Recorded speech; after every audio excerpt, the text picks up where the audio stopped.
Welcome to ULTRAKILL. I hope you didn't like being able to see, because now you don't have a choice. There are many things this game is known for. Running, jumping, sliding, shooting, punching, parrying, and Robot X-Angel Yaoi. But what if we took away about half of those things by becoming a double amputee? Is this still possible? That's right, you've read the title. This is Can You Beat ULTRAKILL Without Using Your Arms? Now when you hear no using arms, you probably think I mean no punching or parrying. No, that would be too easy. When I say no using arms, I mean no using arms. Do you know how you hold and aim that gun? You use your arms. That's not allowed. So to fully lay out the rules, I'm not allowed to do any action that would require V1 to use their arms. That includes shooting, punching, parrying, picking things up, and interacting with interfaces. The only time I'm going to go against this is to unequip guns, just so I don't accidentally use them. This challenge would be no different if I didn't. Now for this video, I'm going to be dealing with the prelude of the game, and this is because V2 is actively kicking my ass as we speak, so Act 1 is on indefinite pause until I stop being a pussy. So now that I've explained the rules, let's get on with 0-1. Actually, the tutorial is first, so I'm gonna just quickly go do that.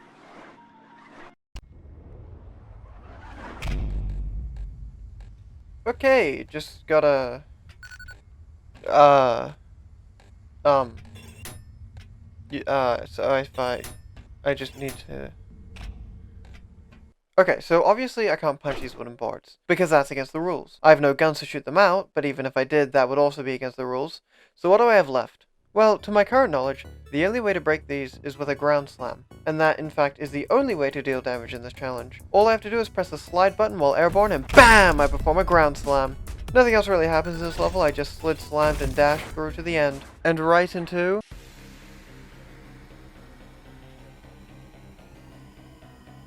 So now that we've made it past the tutorial, we get to face some actual enemies. Now, they weren't too much trouble, I just rounded them up and took care of them all at once. Then, after dealing with some more filth in the tunnel, we make it to this glass panel.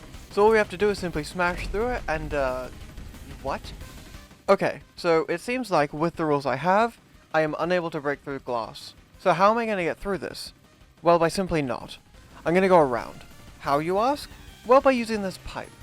Now, if you aren't well versed in ULTRAKILL, you may not know what I'm talking about. But if you are, then you're probably hopping up and down with joy screaming, "Pipe clip! Pipe clip!" So, for the uninformed, pipe clip is something that I don't know the inner workings of. I just know that if you slide into the top of this pipe in just the right way, you can just clip right through the ceiling and out of bounds. So from here, I can do a slam storage launch across the map, and then hit this checkpoint. Then, respawn at the previous checkpoint to load the map, and we are now at the end of the level.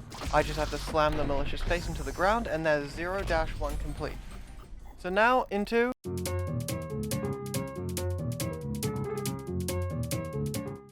This one is probably the least interesting level in this challenge. It doesn't have any interesting tricks or skips. It does introduce a new enemy type, that being strays, and some machines it does some slamming for me, or crushing I guess. But other than that, there's not a lot to touch on. It was kinda hard I guess, but that's to be expected with anything in this challenge. So, I guess let's go on to...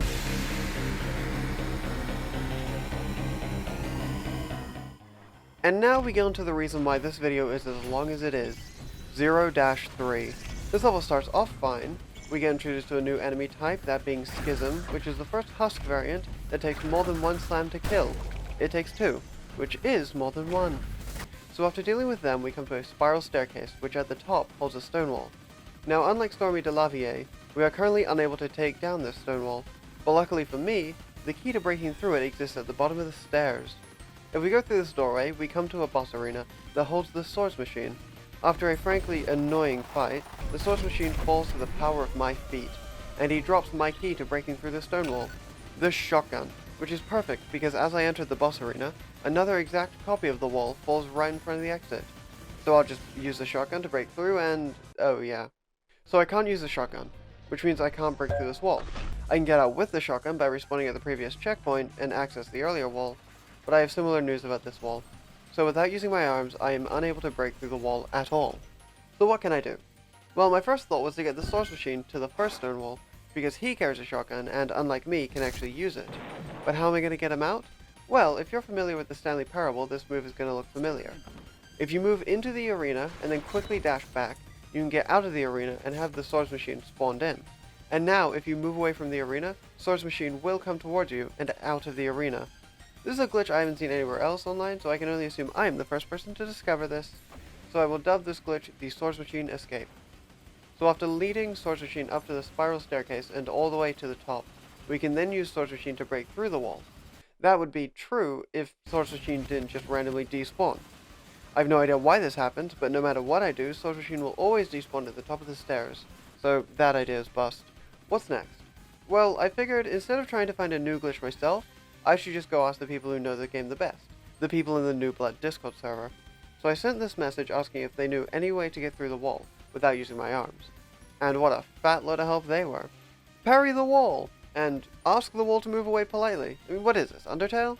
This is to say they didn't know any way to get through it. So after going through glitch compilations and Steam forums, I think it's safe to say that it is not possible to get through this wall, and with a glass pane being the only other way forward, I can conclusively say that it is not possible to beat ULTRAKILL without using your arms. But this is not where this video ends. This video is no longer is it possible, it is now how many times minimum.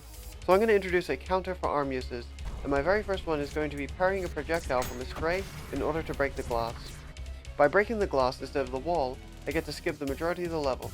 So after doing a slam sword to get through the broken glass, I get to the second Swords Machine encounter, and after a fairly difficult fight, I get to close out 0-3 with one arm use. And now, for...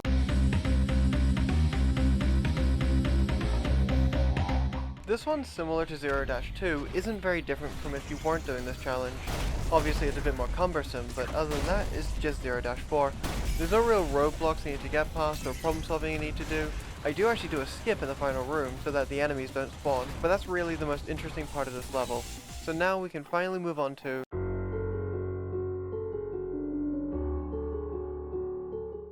So now we get into the final level of this video, 0-5.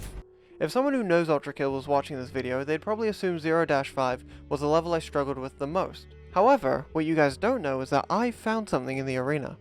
So after going over the lava river and into the arena, the final boss Cerberus reveals itself, and instead of jumping and slamming all over the place, I just wedge myself in this corner, which allows me to just kind of float above the Cerberus, and this bugs out its AI in a way that, if it is close enough, it kinda just stands underneath me, not doing anything, which gives me the perfect opportunity to just slam away at it and slowly drain its health. And even when the second Cerberus comes alive, it also just gets stuck, and I can wail away at both of their health at once. And so, after a long but not so difficult battle, both Cerberi fall to the power of V1's feet.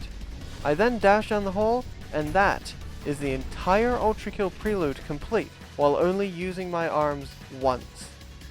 Thank you for watching. Outro time! Yo, what's up? Welcome to the outro section.